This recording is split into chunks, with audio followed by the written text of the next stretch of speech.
Te damos gracias, Señor, porque hasta aquí hemos llegado, Señor. Nos has sostenido.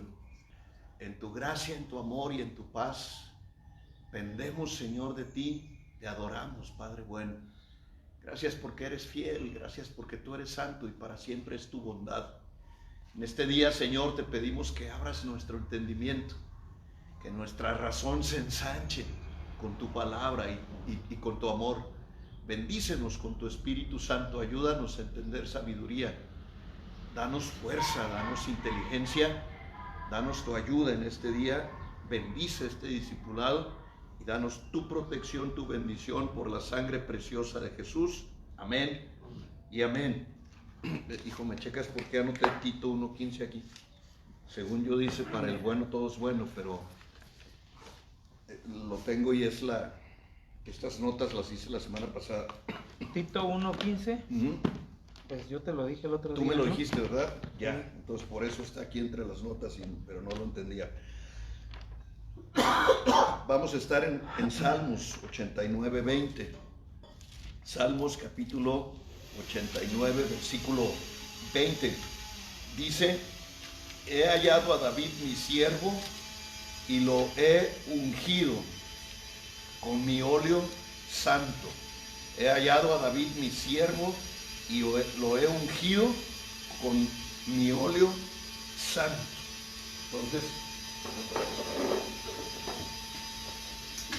vamos a entender primeramente, la semana pasada vimos liderazgo en función del mundo natural.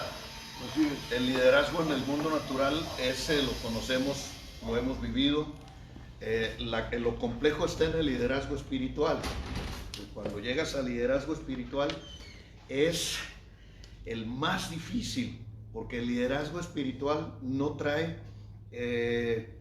la recompensa del liderazgo allá afuera. O sea, en una empresa estás bien con el líder, estás bien con la empresa, pero aparte recibes un salario. El líder espiritual no te ofrece materialmente nada. Todo lo que ofrece un liderazgo espiritual está en ese mismo ámbito. Y entonces la perspectiva del éxito, vista desde el punto de vista de Dios, está en el espíritu. Por eso estamos revisando los códigos espirituales. Estamos revisando lo que viene en función de nuestro contacto con lo divino, de nuestro contacto con nuestro Creador. El Kaiser alemán le preguntó un día a Bismarck, a Otto von Bismarck, le dijo: dame una sola prueba fehaciente de la existencia de Dios. Pero estaba furioso el otro. Y entonces se levantó este pensador y le dijo: los judíos, Señor, los judíos. Eso lo enfureció.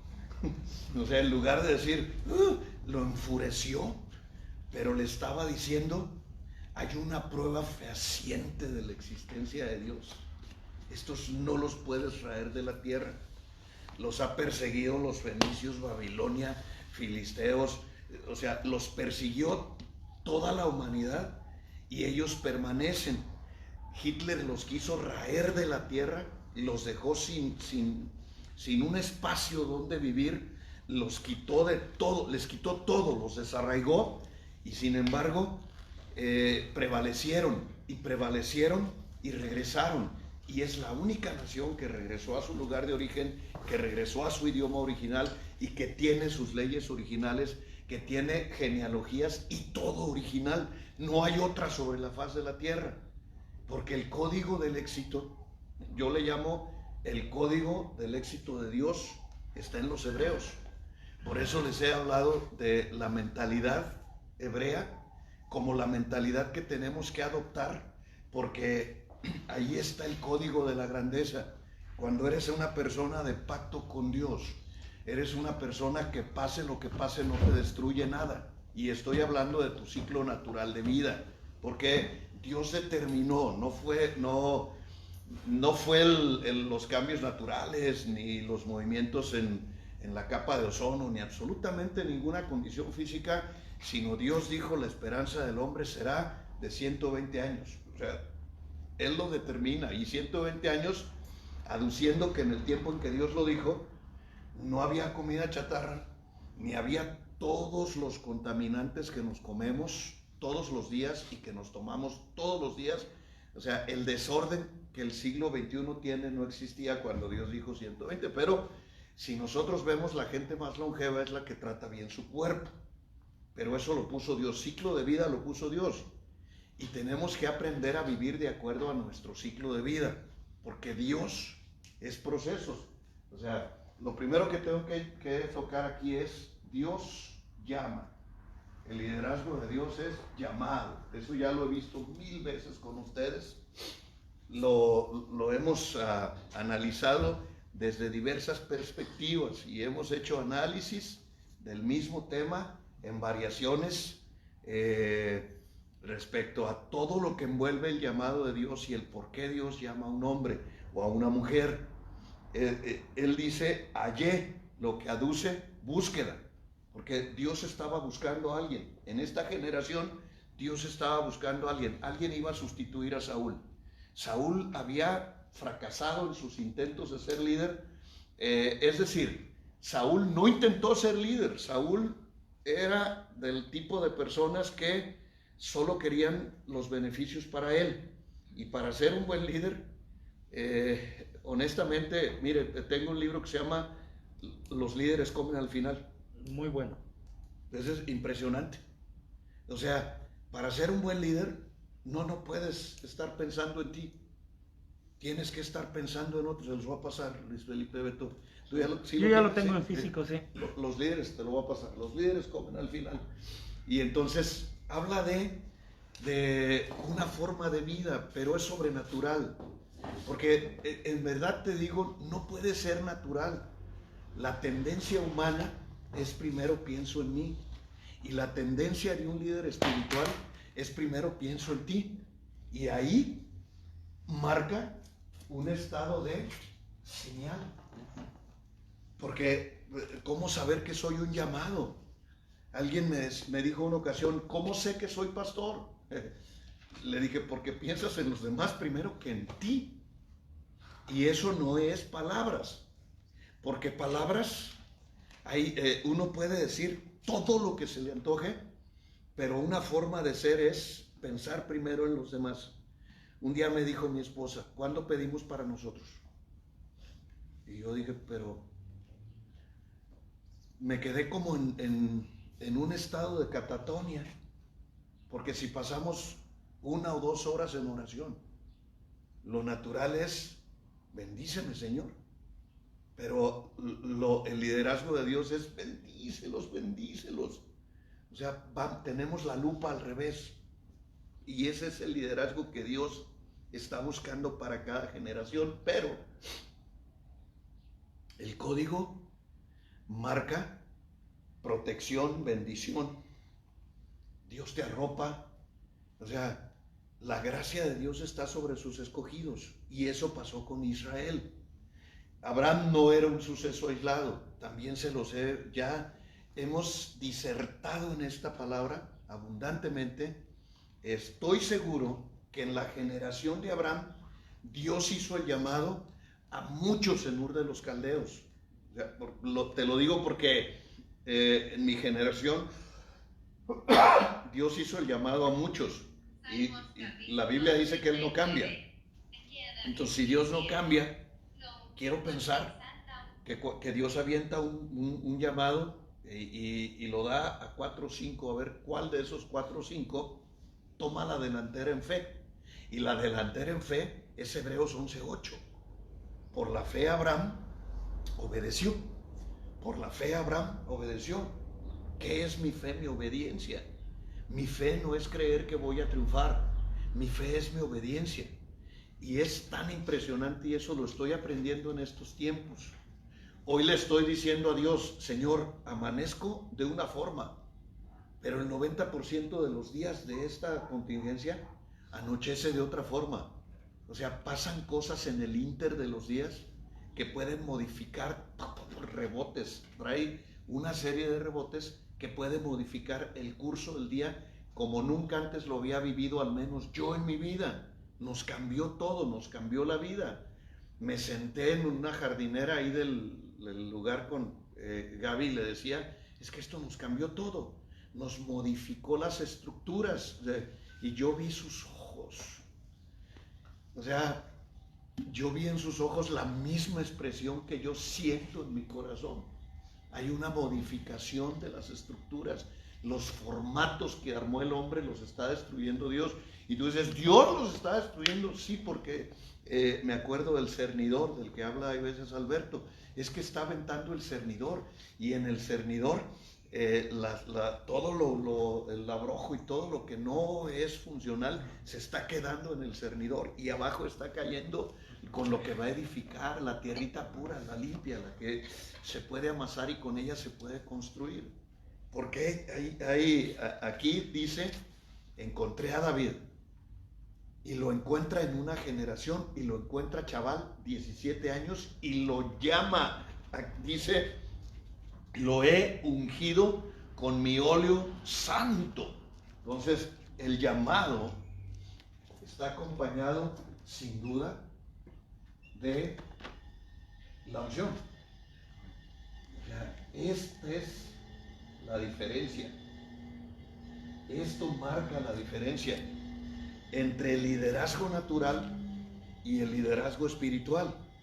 Y cuando el liderazgo espiritual se contamina, porque hemos hablado de eso, del show mediático que hacen algunos pastores, de cómo muchos han abusado y han hecho de la fe un negocio, y han hecho de la fe lo que se les ha antojado, y nunca fue así con Dios.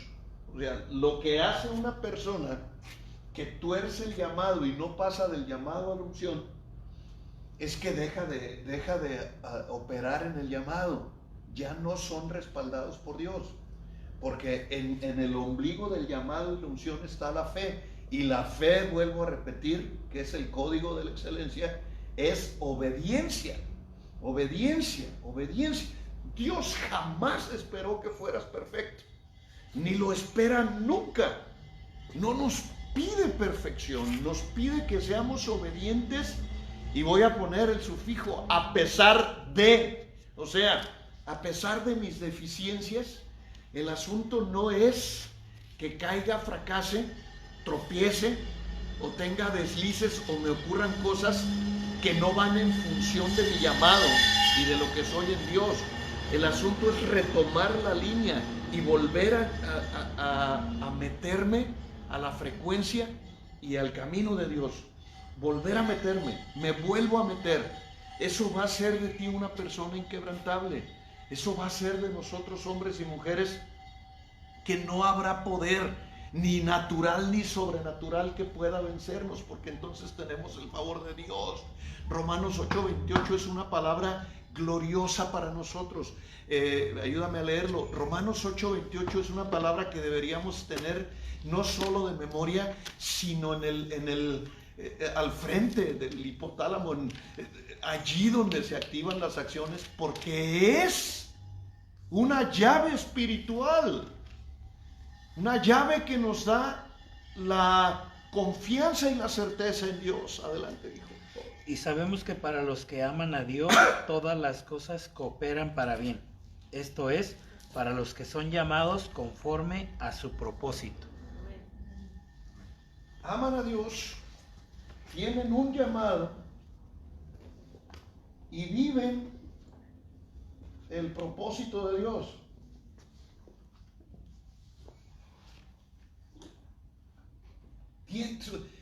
Son tres cosas. Y amar es acción. Amar es más que palabras. Amar es operar en función de la persona amada. Por eso te decía, la perspectiva de un liderazgo espiritual es: mi vida va en función de los demás, mi vida va en función de ti, mi vida va en función de mis hijos, mi vida va en función de mi esposa, mi vida va en función de las personas que dirijo. Y hablo de eso, hablo de la vida espiritual, porque no podemos meternos en el terreno físico. En el terreno físico, las llaves de la acción las tienes tú. O sea, cada quien acciona. Yo puedo decir, tengo este conocimiento y el conocimiento es poder. Con ese conocimiento puedo hacer 1,000,000 de cosas. Puedo lograr mi éxito, puedo triunfar en la vida, puedo, si yo lo acciono, porque el conocimiento es poder, pero es basura si no se usa. Si yo acciono el conocimiento, empiezo a operar en la bendición de Dios. Pero tengo que amar a Dios. Y es un poquito más complicado amar a Dios que a ti. Porque a ti te veo, a ti te siento, puedo palparte, pero a Dios no. Entonces entro a ese terreno de lo espiritual, donde lo espiritual no tiene forma, es completamente amorfo, y como no tiene forma, no sé qué es lo que estoy amando, pero sé que lo amo. Y empiezo a tener experiencias sobrenaturales, a meterme en lo espiritual, a rascarle, a buscar esa filosofía de un Dios que no se quiso manifestar ni siquiera para que lo viéramos un poquito, que nos dejó, si van a creer en mí, va a ser totalmente en fe, porque no me ven, pero me van a sentir. Eso lo dejó en sentimientos. Y México es un país mucho más sinestésico que casi todos los países del mundo. Entonces, México somos un país sentimental, por eso somos un país fácil de abusar, porque como no hay fe, el evangelio, aunque ayer o antier anunciaban con todo este asunto de los procesos y el PES vuelve a ser partido y el PES es netamente un partido cristiano, dirigido por un expastor cristiano y que abiertamente dice somos cristianos y solo Cristo puede gobernar esta nación, y pum, así lanza todo lo que postulan. Y por el otro lado está el partido de Calderón, que hace sus asambleas con parroquias, y entonces, como sus estatutos dicen una cosa y sus acciones dicen otra cosa, es uno de los argumentos por los cuales no autorizan su partido. Y entonces el que estaba haciendo el análisis decía, México está cambiando, la gente se está hartando de las estructuras tradicionales, o sea, del gobierno tradicional, del clero tradicional, que es el clero católico. La gente se está hartando de todo eso, con lo que en otras veces o en otros tiempos México fue esclavizado. El catolicismo fue una de las cosas que más dañó a esta nación, porque crees o te mato, pues mejor creo. Y entonces se instaló en base a la fuerza, y ahí no hay fe.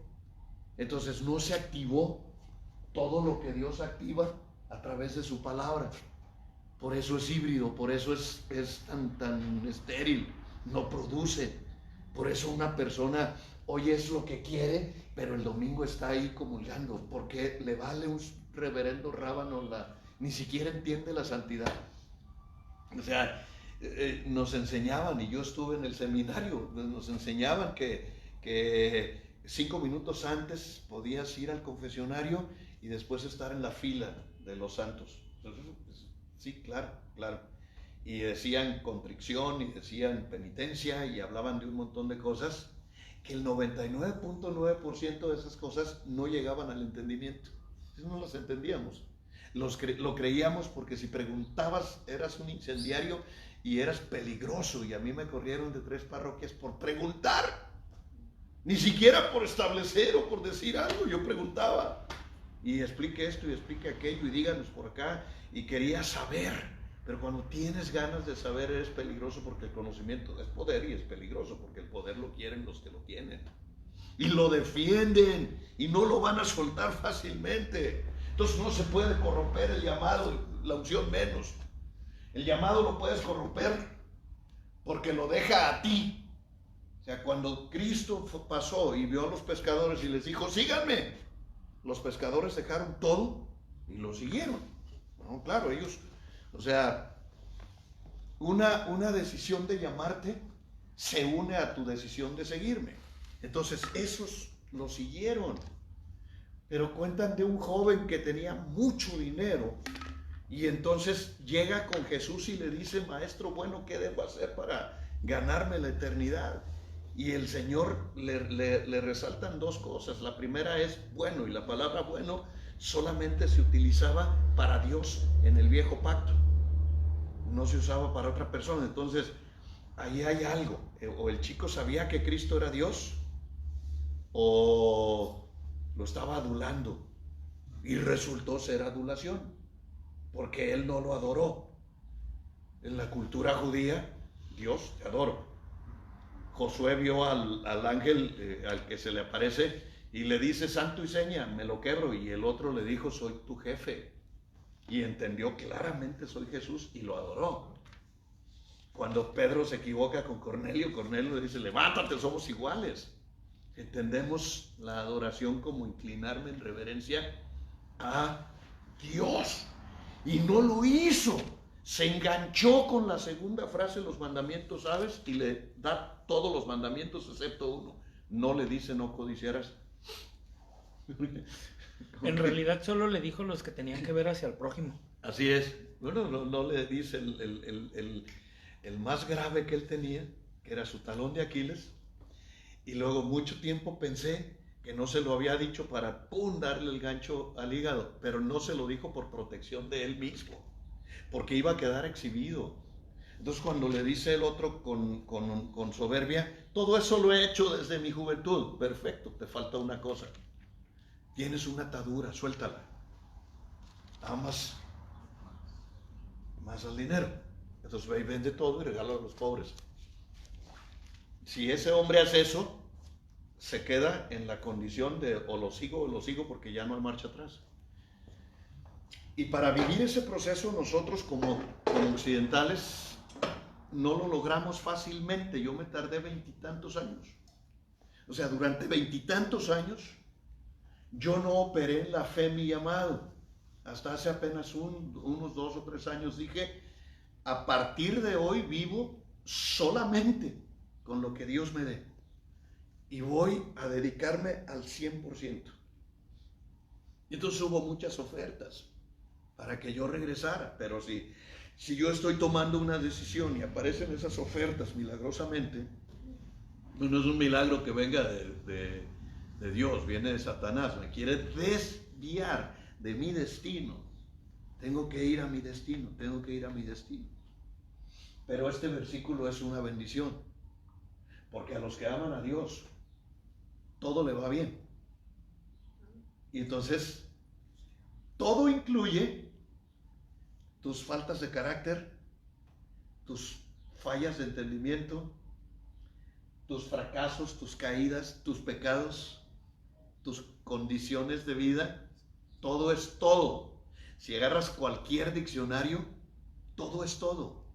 Entonces Dios nos estaba dando un voto de confianza y esperanza. ¿Me amas?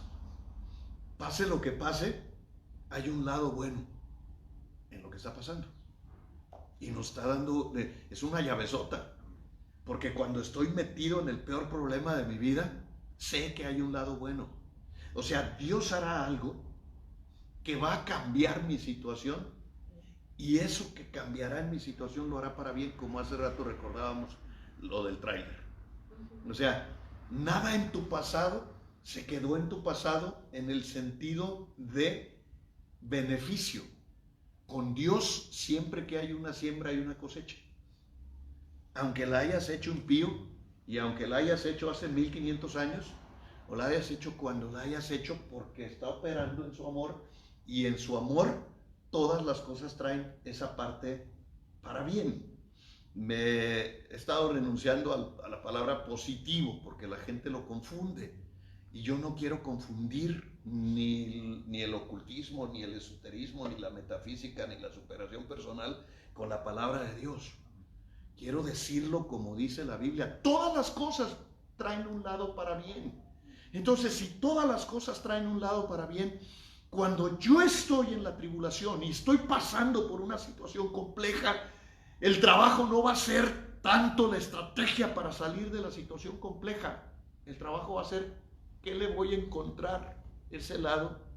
en el que esto va a operar para bien en mi vida. Hace días se lo decía a una persona que estaba saliendo de una situación bastante terrible, desgarradora en su vida. Y le dije, pues prepárate, porque las cicatrices que va a dejar esta situación van a atraer como abejas al panal un montón de personas que vas a tener que ayudar en la misma situación en la que tú ya conoces la salida, porque ya conoces la salida, porque las cosas que ya viviste y las llevaste al plano experimental son las cosas donde sí eres capaz de opinar. Como les decía el otro día en la universidad, y que lo digo aquí hay veces, una ocasión vino un tipo que decía que uno se decía cristiano y dos decía que en Cuba las mujeres soltaban todo por un pantalón de mezclilla. Entonces mi esposa volteó y le dijo, pues ¿dónde se ha metido usted? Dice, eso no pasa en Cuba. No, sí, cómo no, eso no pasa, le dijo.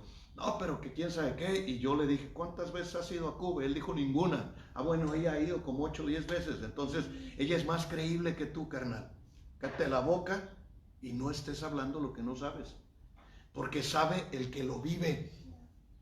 Yo he tenido experiencias con Dios y yo sé más que muchas personas que no las tienen, aunque tengan mucho conocimiento escritural, porque las experiencias con Dios son entrar en el plano de lo sobrenatural y allí vas a hablar directo con Dios y vas a tener esa retroalimentación que Dios te da.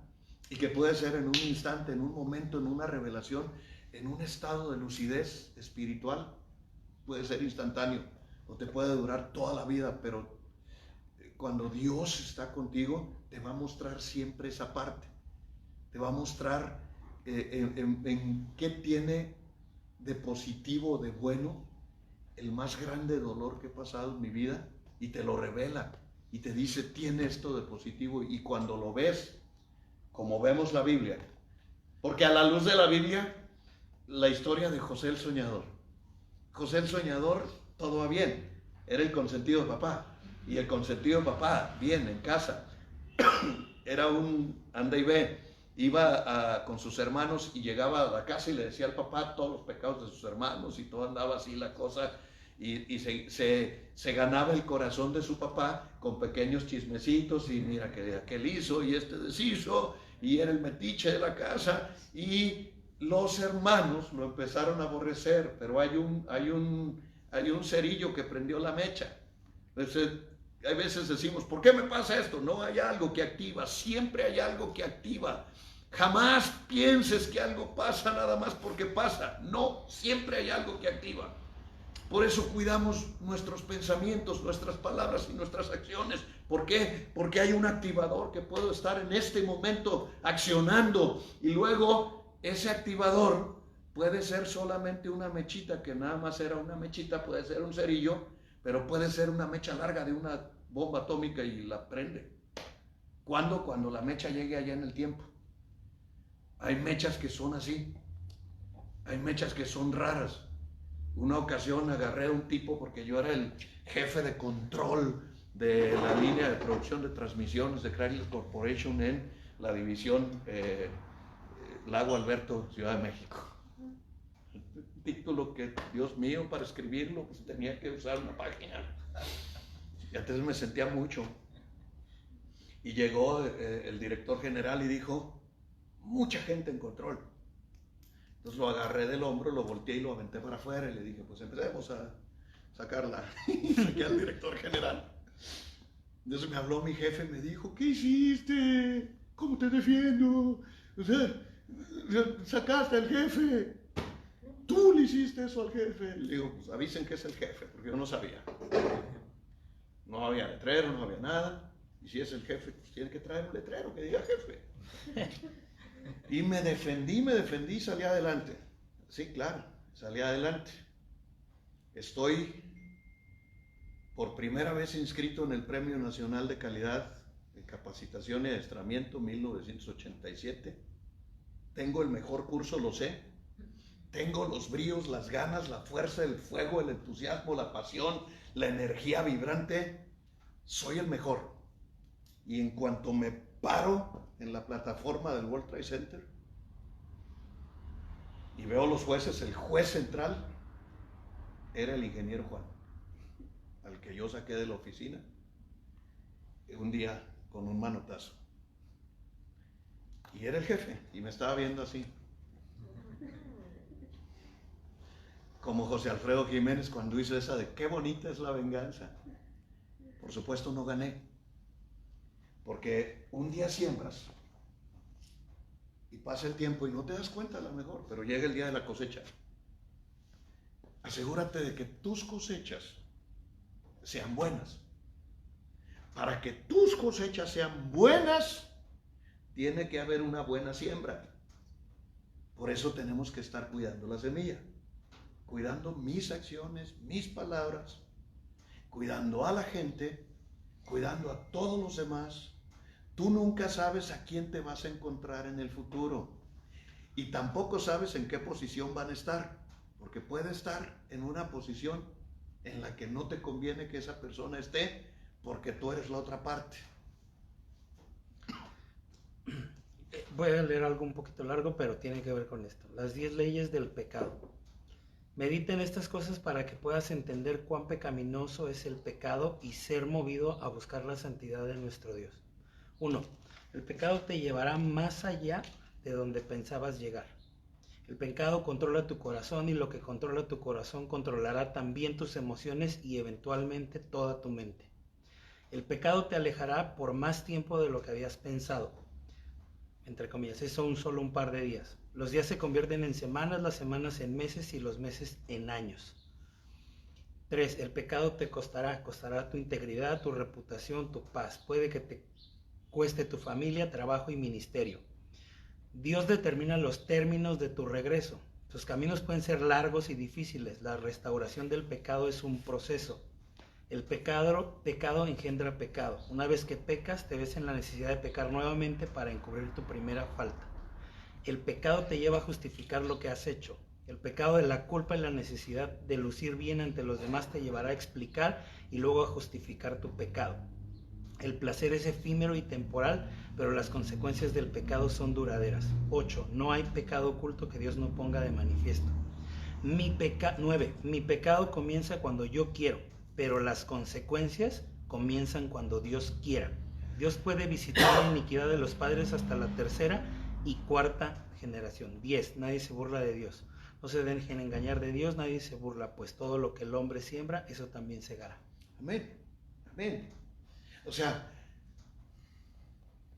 si nos hubieran entrenado desde la escuela infantil para esto, tendríamos mejores realidades, porque nos hubieran hecho palpable que todo en la vida trae una consecuencia, todo en la vida trae una consecuencia.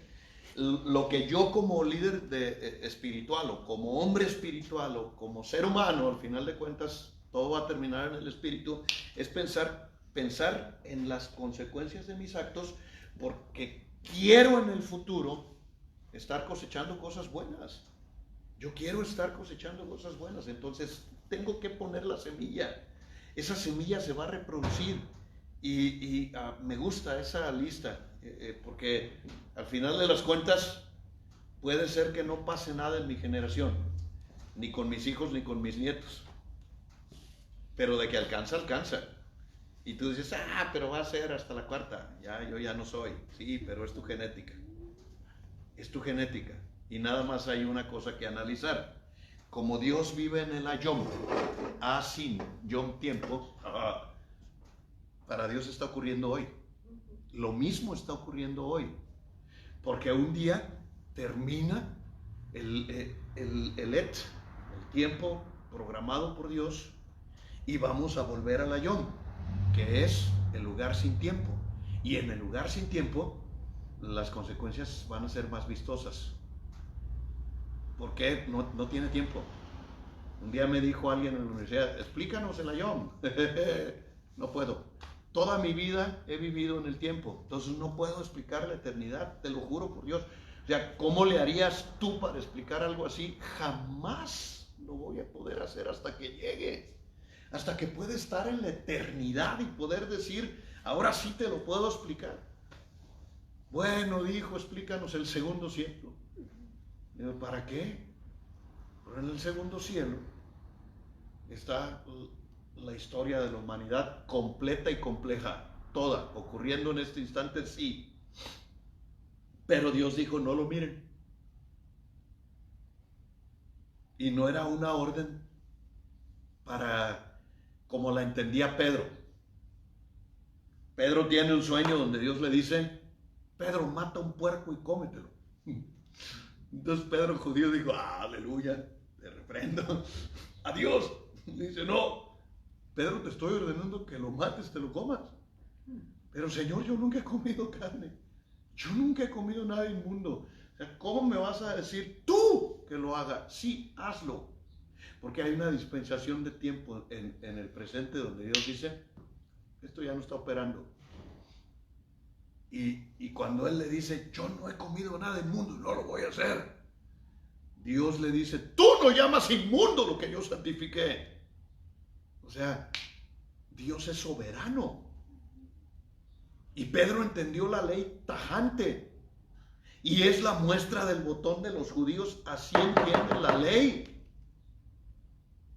Ya en un pleito con los judíos, empecé a recibir una serie de ataques que tú sabes de un brasileño que empezó a decir que no podía mi hijo despedirse de mí en la noche en el pan diario porque era una irreverencia que mi hijo me saludara en medio de la santa, bendita e inmaculada predicación. Entonces le contestaste y me mandó su mensaje y tu mensaje y me atacó fuertemente, o sea, más, traduciendo que yo era responsable de mi pecado y del pecado que le estaba haciendo cometer a Santa Patricia, porque ella me sigue viendo aunque yo esté cometiendo el gran pecado. Y entonces le dije, amigo mío, dame un solo versículo donde diga eso. Y me puso Eclesiastés 3, del 1 al 6 aproximadamente, tiempo para la guerra, tiempo para esto, tiempo para el otro, tiempo para aquello. Y le contesté, ¿dónde dice que no hay tiempo para los hijos? ¿Dónde? Ayúdame, porque estás forzando y sacando de su contexto los versículos. No está. Y se enojó. Y me dijo, ten paz, yo no soy partícipe de la mesa de escarnecedor. Y me puso, y le dije, me puso una foto donde dice, y vendrán cosas peores. No decía eso, es un meme, pero algo así, donde estaba un culto satánico, dos lesbianas besándose, un montón de cosas. Y entre todos ellos, yo con mi hijo. Le dije, qué bárbaro eres. O sea, me estás diciendo que por decirle buenas noches a mi hijo en el pan diario, que es un discipulado, que es obedeciendo a los cambios que yo no hice, los murciélagos y los coronavirus, y yo activo un plan emergente y no puedo decirle a mi hijo buenas noches como lo hacía antes de la contingencia, porque tú te molestas, estás siendo muy severo conmigo y estás forzando la palabra. Y se enojó porque le dije eso. Ni soy severo ni la forzo. Entonces le dije, y dijo, y ya ten paz, ya, tú y yo tenemos caminos separados.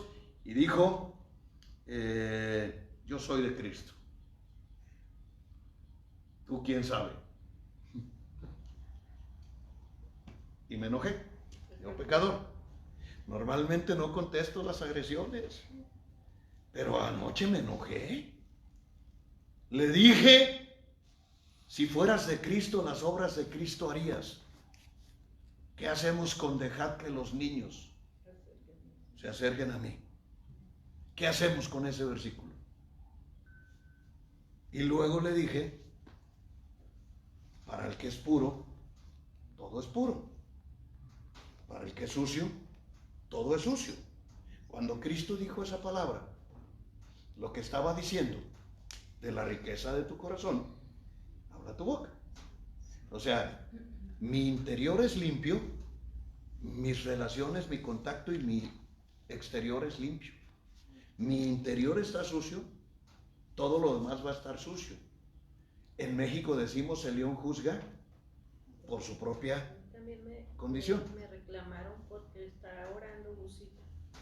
¿Está orando quién? Lucita. El chiquito. Porque le dio una operación a un niño. No entiendo qué les pasa. Si nosotros hubiésemos sido una generación en Cristo, México sería diferente. Pero no lo fuimos. La mayoría de ustedes y yo llegamos ya veteranos, pasados los años. Y desgraciadamente no arrancamos como quizás sea nuestro estado actual, sino que arrancamos en un estado inconveniente. Y mientras pasa el proceso de purificación, santificación, reestructuración, regeneración, todo lo que Dios hace en un ser humano, hay quienes se mueren antes de empezar a operar en una vida en santidad, ya no llegan. Sí, el otro día me preguntaban de una persona, ¿crees que esa persona recupere su destino? Le dije, no creo que recupere su destino, pero al menos va a vivir sus últimos años en la palabra de Dios en Cristo y va a ser pleno y feliz. Pero pues, tendría que vivir otra vida para recuperar su destino. Ya se le fue. Hay quienes están fundidos, pero aún así Dios no nos desecha. ¿Por qué? Porque nos ama, porque nosotros los amamos, porque tenemos un llamado y el llamado y la bendición de Dios va de acuerdo al propósito. O sea, al final de cuentas, tú tienes un propósito que Dios dijo en el ayón, es decir, en la eternidad.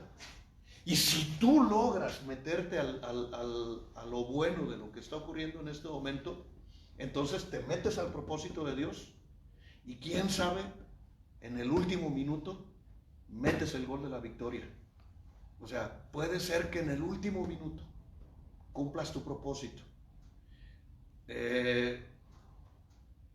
Durante toda la pandemia estuve en contacto con mucha gente que antes no era tan cercana porque no estábamos tanto en las redes sociales. Particularmente había una familia que cada vez que me veían con el cubrementón, algo así, así le dicen en Sudamérica, y se reían de mí. Ah, también ya le entraste, me decían, pastores ellos, ¿eh? O sea, ¿les crees esa farsa? Es el nuevo orden mundial, nos están queriendo controlar la mente, nos están dañando, nos están quién sabe qué, eso no existe, dame un abrazo, ven a mis brazos. Y empezaban a hacer como, hay veces que yo me sentía un poquito mal. Pues, o sea, ¿por qué pues? Si no creen en esta situación, porque tienen derecho a no creer. Está correcto, no hay problema. La última vez que los vi, traían traje de astronauta. Y yo les dije, ¡ay, ya le entraron! ¿Qué tal, ¿Cómo cambia la vida? En 3 días se murió mi tío, dijo él. Hoy le dio, pasado mañana le estaban estallando los pulmones. Y lo vimos, porque como no creíamos, no lo llevamos ni a la Cruz Roja. Y se nos murió en la cama. A la hora de que llegan, ahorita tenemos problemas con las autoridades, porque puede ser tentativa de asesinato. Y entendí Sí, es que pasan cosas en la vida que nos hacen entender. Es que hoy recibimos una revelación, no lo entendemos, la guardamos. Y sigues caminando hasta que un día, ¡pum!, te pasa algo y cambia tu proceso mental y cambia tu forma de ver las cosas. Y entonces dices, voy a cambiar. Si eres honesto contigo mismo. Porque hay gente que es tan soberbia que no cambia. O sea, dice, no cambio, no, yo soy así, así me moriré. Como dice ese viejo coro. Querido Beto. La conclusión que saco es de que podemos estar llenos de información, pero finalmente nadie experimenta en cabeza ajena. O sea, eso que te pasó a ti, seguro que a mí no me pasa, y resulta que sí te pasa porque no experimentaste o no le sacaste beneficio a lo que fue una experiencia ajena. Es correcto. Y nosotros, por eso te traía José el Soñador, nosotros tenemos la oportunidad de sí experimentar en cabeza ajena, porque nos lo dejó por escrito. Entonces José el Soñador pasa de un status quo a una gran persecución por una sola acción. O sea, una sola acción le cambia todos los escenarios. Porque el papá se desquicia un día y le hace una túnica de colores que no eran occidentales, porque luego las pintan como arcoíris en los libros. Una túnica de colores en Israel tiene a lo sumo 3 colores, 4, así muy colorida, ya muy exagerada. Y le hace la túnica de colores y resulta que la túnica de colores es el ropaje de un rey. O sea, como los pilotos traen líneas que dicen una línea, pues es casi una azafata. 2 líneas es un asistente de vuelo, 3 líneas es copiloto, 4 líneas es el capitán. O sea, las líneas en Israel tienen simbolismo. Las tiritas que ves que cuelgan no es porque deshilacharon la ropa, tienen simbolismos, todo tiene un simbolismo. Y la túnica de José era una túnica que decía, este es el rey. Entonces los hermanos vieron y dijeron, ese es el rey, el metiche traidor, que va y viene con nuestros problemas, el que nos causa todos los problemas a nosotros. Mi papá dice que es el rey y se encargaron del asunto y cambió su vida. Y entonces lo toman preso y lo meten en la cisterna para que se muera, lo quieren ahogar. Ahí hay un intento de asesinato, lo avientan al pozo y se equivocan de pozo, no tiene agua, no se muere, ahora está ahí abajo. Y llega Rubén y dice, hay que sacarlo, pues mira, somos judíos, en lugar de dejar que se muera ahí en el pozo de hambre, saquémoslo y vendámoslo y ya salimos con tajada. Y a aquellos les pareció buena la idea de vender a su hermano, lo sacan del pozo, pasan los ismaelitas, lo venden. Curioso, pasan sus primos. Y eso, ¿qué hago, primo? ¿Qué onda? ¿Cómo están? Aquí tenemos un carnal que no queremos. ¿Cuánto dan por él? Y lo venden barato. Y se lo llevan, estos iban a Egipto con toda su mercadería. Y entonces quizás llevaban una cobra del desierto, quizás llevaban un león, quizás llevaban 2, 3 chicas que habían encontrado por ahí para venderlas en Egipto. Y pues en otra jaulita meten a José y se lo llevan a Egipto. Lo meten en Egipto y allá llega y lo compra Potifar, el segundo de a bordo del faraón, lo compra, lo pone a chambear y la esposa del segundo se enamora de él, porque estaba muy carita el tipo y ella lo ve y empieza, hay un problema ahí, porque se está atacando el destino de un hombre, se está rompiendo la línea de trayectoria que él llevaba muy tranquilita allá en su casa y ahora está metido en problemas. Ya estuvo en la cisterna, ya fue dejado por muerto, su padre no lo buscó. Imagínate pensando en Egipto, mi papá no vino por mí, yo tenía la expectativa que me iba a buscar, que iba a tocar 1000 puertas y quizás todos los días volteaba a ver si no veía la figura de su padre que venía por él para rescatarlo de Egipto. Cae en una desesperación y decepción total de sus hermanos, de su padre, de su madre, de todo lo que había vivido antes y se le rompe la línea de existencia y ahora está frente a la mujer de Potifar desnuda, con toda la enseñanza aquí y con la oportunidad de romper su destino y dice ¡no! Y sale corriendo y al salir la vieja le quita la túnica y entonces tenemos un problema cuando una mujer te acusa. Nadie te va a creer a ti. Bueno, dependiendo de la mujer. Nadie te va a creer aunque sea la peor. Te lo digo por experiencia. Tienen esa herramienta. Te acusan y no. Por eso la usan, pero ahora con las redes sociales pues ya no es tan fácil. Como la vieja aquella que dejó a los niños en el Oxxo. Estaba acusando al que la estaba grabando, me manoseó, pero tenía todo el video. A la hora de que su acusación llegó, no procede. No hay una sola evidencia del manoseo, pero sí está toda la evidencia de lo que tú hiciste. ¿Por qué apelan a eso? Porque nadie te va a creer. Y nadie le creyó. Llegó Potifar y dijo, ¿qué pasó? Pues el hebreo que trajiste aquí, mira lo que lo trajiste, me quiso violar. Bote. Hasta ahorita, cueva inocente, vendido inocente y bote inocente. Era como todos los presos, pero resulta que ahí sí era, él sí era inocente. Como todos los presos que niegan su pecado, pero él no tenía pecado que negar. Por eso es figura de Jesucristo. Y está allí. Pero cuando hay un propósito en Dios, cuando tenemos Romanos 8:28 a la altura de los ojos, conoce dos hombres, un copero y un panadero. Conoce dos personas y esas dos personas le mandan un hilo de esperanza. Y un día, uno de ellos allá afuera se acuerda. Yo usaba ese versículo cuando yo estaba en el subsuelo de mi economía, porque no es fácil decir, ahora voy a vivir por fe y mañana amanecer por fe. No, fue una cosa complicada de abrir el refrigerador y decir, ¿a cuándo lo compramos? Porque está como nuevo, no tiene nada. Se puso la cosa muy, muy difícil. Y en ese tiempo era mi oración, acuérdate de mí, que alguien allá afuera se acuerde de mí, que alguien se acuerde, que alguien recuerde que yo sé hablar y que yo sé decir las cosas de otra manera, que alguien se acuerde. Nadie se acordó de mí. De él se acuerda uno y le dice, hay uno en la cárcel que sabe interpretar los sueños.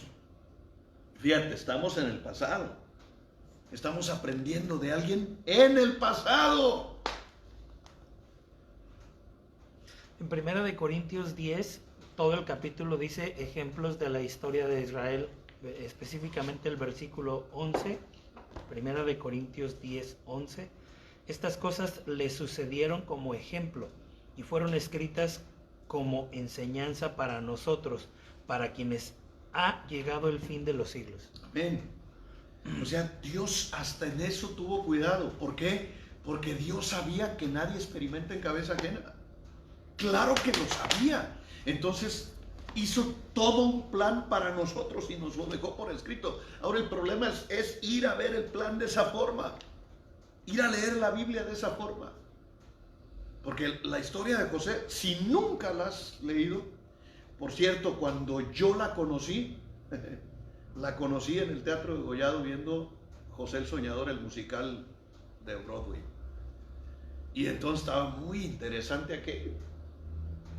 Porque dices, casi tienes ganas de pararte y decirle a los personajes, él no es culpable. Ya no sean gachos, parece telenovela. O sea, este se está hundiendo cada vez más. Su situación era cada vez más precaria. Él les ayuda a los dos, aquellos, les da la revelación de los sueños, aquellos salen e inmediatamente de que salieron se olvidaron de él. Dices, ¿por qué se olvidaron de mí todos? ¿Por qué si yo ayudé, si yo di, por qué se olvidaron de mí todos? Bueno, hay alguien que no se olvida de ti. Y ese es Dios. Solo Dios no se olvida de ti. Porque un día ese se acuerda. No, pues en la cárcel hay uno que dice que es inocente y ese sabe interpretar los sueños. Y Faraón dice, era un faraón mexicano, dijo, para luego es tarde, tráiganlo. Y le llevan a José y José le dice, mira, tu sueño significa esto. Vienen 7 años de gran abundancia y después de esos 7 años de gran abundancia vienen 7 años en los que no va a haber nada, la peor escasez de toda la historia. ¿Y qué hacemos? Manda a construir graneros, guarden todo lo que puedan guardar para que puedan pasar los 7 años en los que vamos a estar perecederos. ¿Y quién lo va a hacer? Pues escoge gente muy inteligente. Y el faraón empieza a buscar. No, pues no hay, tú eres el único. Tú te quedas. Pues soy un preso. A ver, ¿dónde firmo su liberación? Ya todas las cosas van de acuerdo al propósito. Voy a firmar su indulto y firma su indulto. José es libre. Y pasa de ser preso a ser el que tiene la chequera del faraón. Eso es lo que era. del administrador de Faraón, de un día para otro. ¿Puede hacerlo? Dios, sí, tú y yo no. Vamos a estar en el propósito. O sea, claro que el tema de hoy es, si te la rifas solo, vas a perder. Entra con Dios.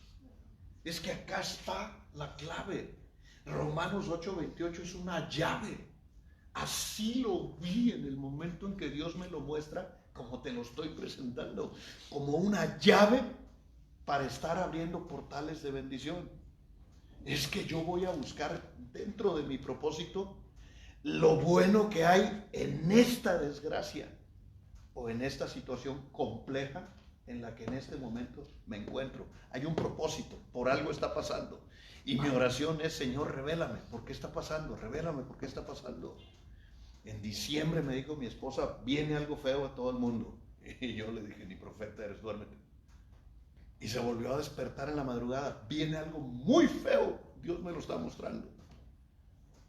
Volví y la vi, ahora no eres profeta. Deja que los profetas hablen. Sí, pero Dios me lo está mostrando.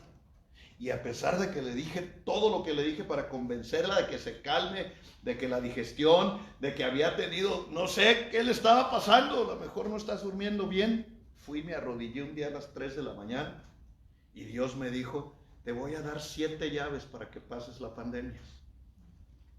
Todavía no había, no existía.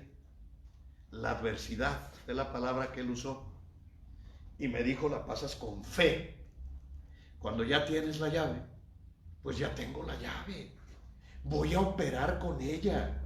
Ya no se me va a cerrar la puerta, ya no se me va a cerrar la senda porque tengo una llave que abre operacionalmente algo y tengo acceso. La vas a pasar con fe.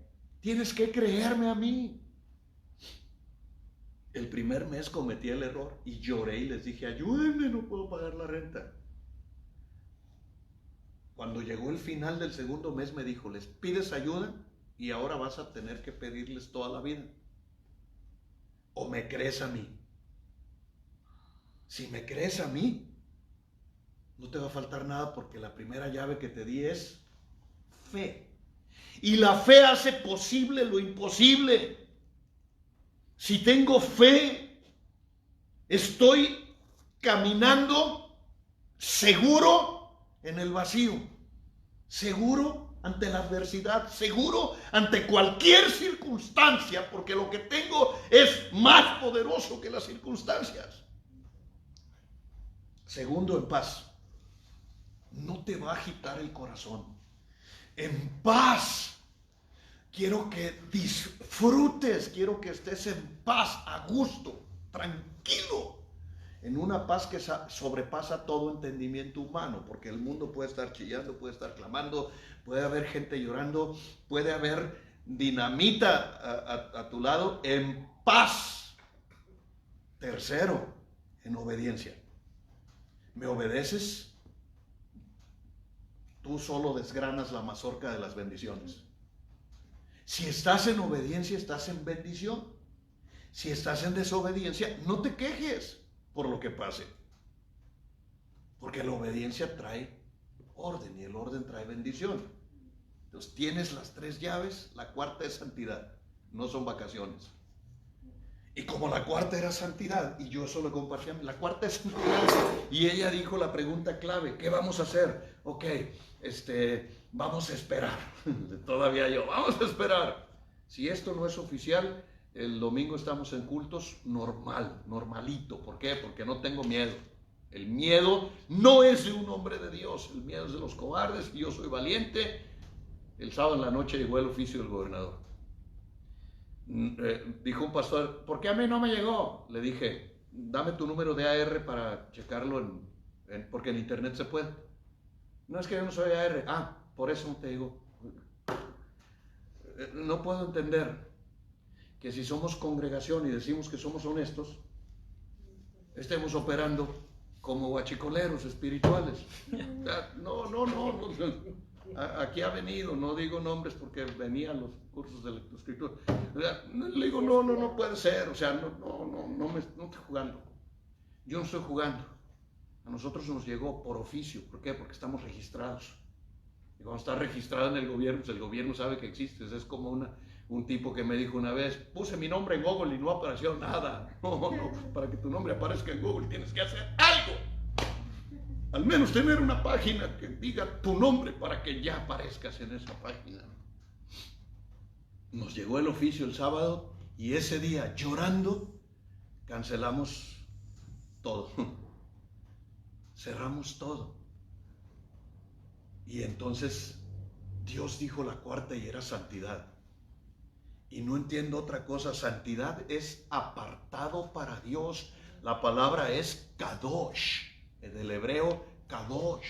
Es una de las palabras más hermosas que hay en todos los idiomas. Apartado para Dios. Entonces nos apartamos para Dios. De situaciones difíciles, decisiones difíciles.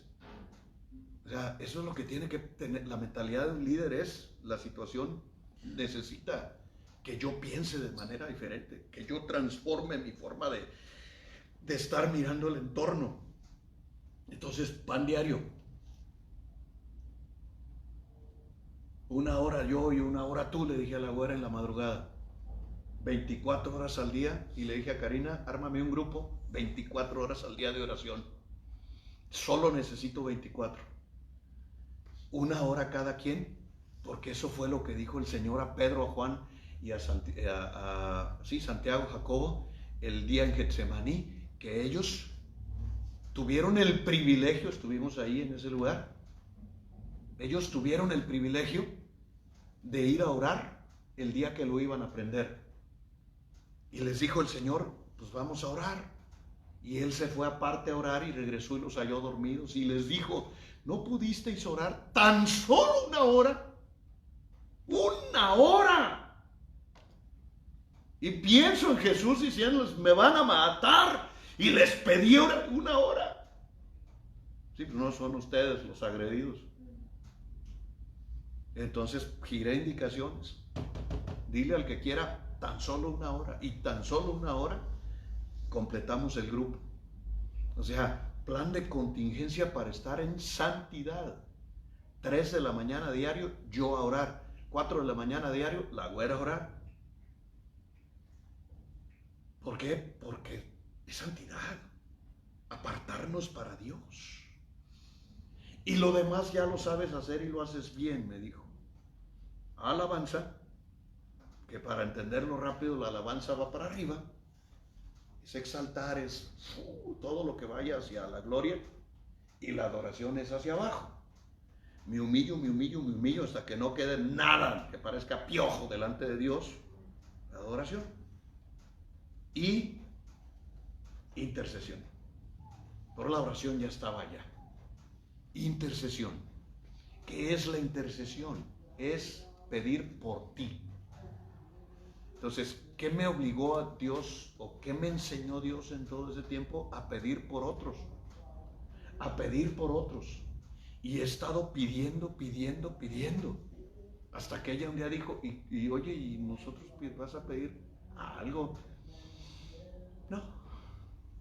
No, porque no fue la indicación. Porque te dan una indicación correcta. La palabra shama es obedecer.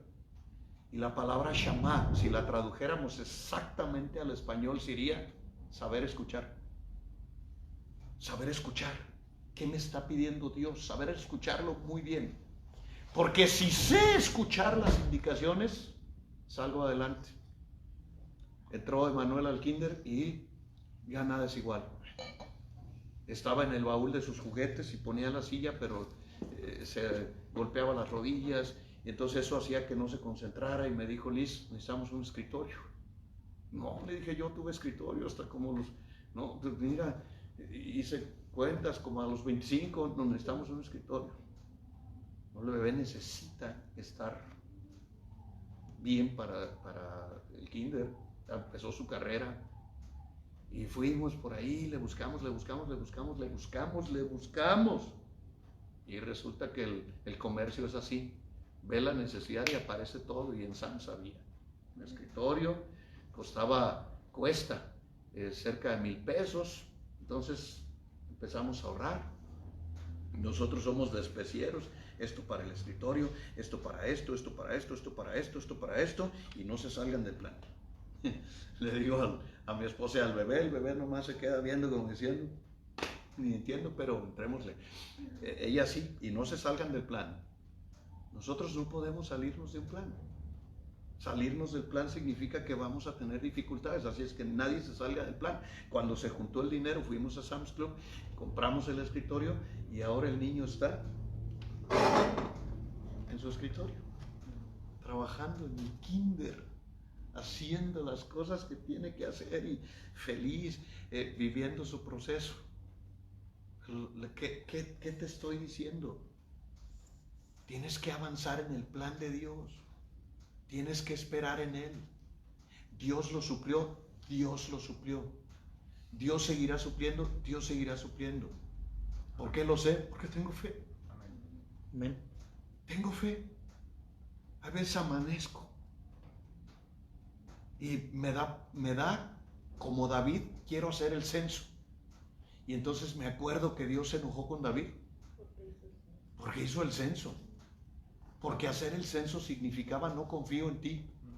Entonces no hago ni un censo, nada más le digo, Señor, pues aquí está tu hijo, tu siervo, y tiene una palabra. Yo voy a pedirte, como me diste indicaciones, por ellos. Y entonces y Dios no ha fallado. Dios ha sido fiel, Dios ha sido bueno. Muy bueno, porque nunca ha llegado tarde a la cita de mis necesidades. La razón es, teníamos las 7 llaves desde 3 meses antes de la pandemia. Días después de que Dios nos dio esa palabra, anunciaron el coronavirus. Como semana y media después. Días después, empezó a haber problemas por allá lejos y tú y yo decíamos, qué gacho, pobres españoles, qué gacho ser italiano en este momento. Ajá, pero nos llegó. No experimentamos allá, nos llegó. Y ahora tenemos un alto porcentaje de mortandad impresionante, porque nos llegó pensando en nosotros en lugar de haber pensado en los demás. Nos llegó y todavía no creímos, no hicimos lo necesario, no activamos los mecanismos que marcaba la Organización Mundial para la Salud, etcétera, etcétera, y aquí estamos en las consecuencias. Ahora estamos experimentando, pero tuvimos la oportunidad de haber experimentado en otras naciones. Como tenemos la oportunidad aquí de experimentar en la Biblia, es que en la Biblia está escrito, si está pasando esto y esto y esto y esto, chécale, te voy a rescatar, te voy a salvar, vamos bien, vamos bien. José se convierte en el segundo de Faraón y ahora trae la chequera y ahora es el que determina quién come y quién no come. Fíjate qué tremendo, cuando él estaba en la cárcel. Pero él determina quién come y quién no come. ¿Huele a gas? Raro, chécale las llaves, porque para mí todo es gas. Determination. Ahí está José. Y la historia de José, que empieza con una túnica de colores, termina que hasta sus huesos salieron de Egipto. O sea, de que hay final feliz, si estás con Dios, hay final feliz. Pero la única forma de estar con Dios es la escritura.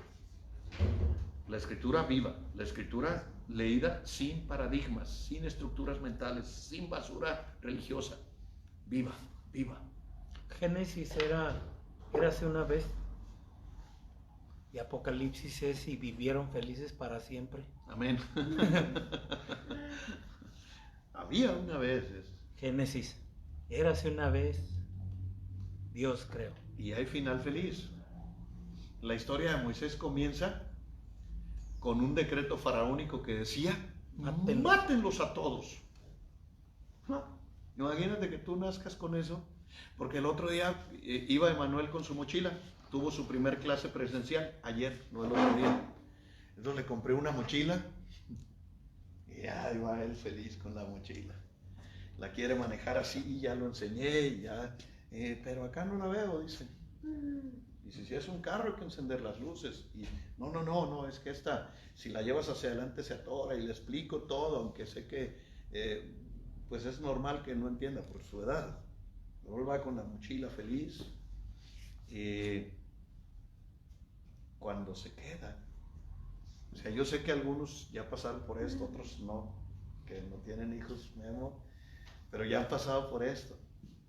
Se quedó en la escuela y nosotros en la calle así. Ay, daba, y volteé a verla y estaba ella llorando sin gemir. El que estaba como viejo era yo. No. Y él como perro periférico así en la escuela, y volteaba y nos veía como diciéndonos, ¿qué está pasando? ¿Me están dejando? Y se quedó. Y entonces dijo ella, ¿por qué le tocó vivir esto? ¿Por qué no le tocó vivir lo normal, la normalidad que teníamos antes? Y le dije, porque los grandes hombres de Dios, los que traen un propósito, la historia empieza con un decreto faraónico que dice, matemos a toda la generación, aleluya. Imagínate qué bravo este compa. Jesús empezó así. Jesús empieza, Herodes dice, ¿cómo que hay otro rey? ¿Y yo qué soy? Pues matémoslos a todos. Entonces Dios avisa en sueños, se lleva a Cristo, pero la historia de Moisés en el mundo no termina el día que Dios le dijo, súbete al monte y muérete. La historia de Moisés en el mundo termina en el monte de la transfiguración, donde está el Señor Jesucristo, está Elías y está Moisés, y no se habían conocido porque no eran coterráneos, eran 2 generaciones diferentes a la de Jesús, 3, y los coterráneos estaban embelesados queriendo hacer cabañas para quedarse en esa gloria, cuando era la primera gloria de la grandeza que Dios estaba anunciando para nosotros. Y allí están, ¿y qué es? Que hay una voz prestada del cielo que dice, este es mi hijo amado, a él síganlo. Y esa palabra siempre me ha gustado y me ha impactado, porque era como si Cristo le estuviera diciendo a la ley, muchas gracias, sus servicios ya no son requeridos. Y a los profetas, señor don Elías, muchas gracias, sus servicios ya no son requeridos. Ahora vamos a caminar bajo la gracia. ¿Y qué es la gracia? Regalo inmerecido, perdón. Es la gloria de Dios. Ahora no la hemos agarrado, bueno, no hemos querido, pero es nuestra. Y andamos todavía en Romanos 8:28, pero tenemos la gracia, es más fuerte que esto, es más poderoso que esto. Vamos a la gracia, vamos a meternos en las grandes, poderosas, bellas, sobrenaturales y excelentes bendiciones que Dios trajo a nuestras vidas. Tenemos mucho más. Y la historia sigue siendo final feliz. Y se casaron y vivieron felices para siempre. Felices por siempre. Y ves la historia de Elías y es lo mismo. Elías perseguido, Elías con sentencia de muerte. Elías no tiene para comer y tiene que comer la carne de carroña de los cuervos. Elías con problemas. Elías en situaciones de persecución terribles. Elías arrebatado en carros de fuego a la gloria. Y checas otra historia. Gedeón nace en un tiempo de gran persecución en el que, fíjate, los madianitas salieron más bravos que los filisteos. No los querían matar con pistola. Los querían matar de hambre. Es una muerte lenta, son más sanguinarios. Y entonces la estrategia de ellos era quítales el grano, quítales la comida, quítales todo, no tengan nada, que se mueran de hambre. Y en ese tiempo nace Gedeón. Y la historia de Gedeón es así. Cuando no tienes, valoras tanto lo que tienes. No sé si te ha pasado, pero Pati me regaló un cofrecito una vez. Y en ese cofrecito ponemos monedas. ¿Y sabes cuántas veces en este tiempo ese cofrecito ha sido tan apreciado. Y yo me siento con mi niño feliz, Ahorita estoy así porque me acordé. Pero me siento con mi niño feliz y hago los montoncitos. Y él les dice, acá hay otro, pa, ya échalo acá, y aquí. Y es que en tiempos difíciles, eso es lo más lindo. Eso es lo más bello. Es cuando dices, gracias, Padre. Sí hay. Y luego llegas al final y dices, sí ajustó. Trae más cofres de esos. Sí ajustó. Sí ajustó. Y es más que o sea, en tiempos de escasez se valora lo que en tiempos de abundancia se desprecia. En tiempos de abundancia dices, ya no quiero. Ya me llené, ya tiren eso porque ni el perro lo quiere. Pero cuando falta es cuando dices, qué valioso es 50 centavos. Porque los ocupas. Tú lo has vivido en la mesa de las ganancias de un día con los pies lastimados y a lo mejor los dedos y las manos. ¿Qué dices? Es bien valioso. Pero en tiempos de abundancia no los valoras y entonces el Señor dice, el que es fiel en lo mucho, en lo poco, en lo muy poco, en lo mucho lo pondré. Cuando tengo y veo 50 centavos en el suelo los junto. Porque tengo mucho, pero valoro esos 50 centavos porque esos 50 centavos marcan la diferencia. Del otro lado. Hay una moneda ahí saliendo de mi oficina. Y ahí la veo. Diario. ¿Qué paso? Y siempre digo, si llega a faltar un peso para nuestras necesidades, hay una moneda saliendo de mi oficina. O sea, hasta en eso se preocupa Dios. Porque a los que aman a Dios, conforme al llamado, todo ocurre para bien, para que vivan en su propósito. Vamos al propósito de Dios. Pero lo más importante es qué quiere Dios con lo que está pasando.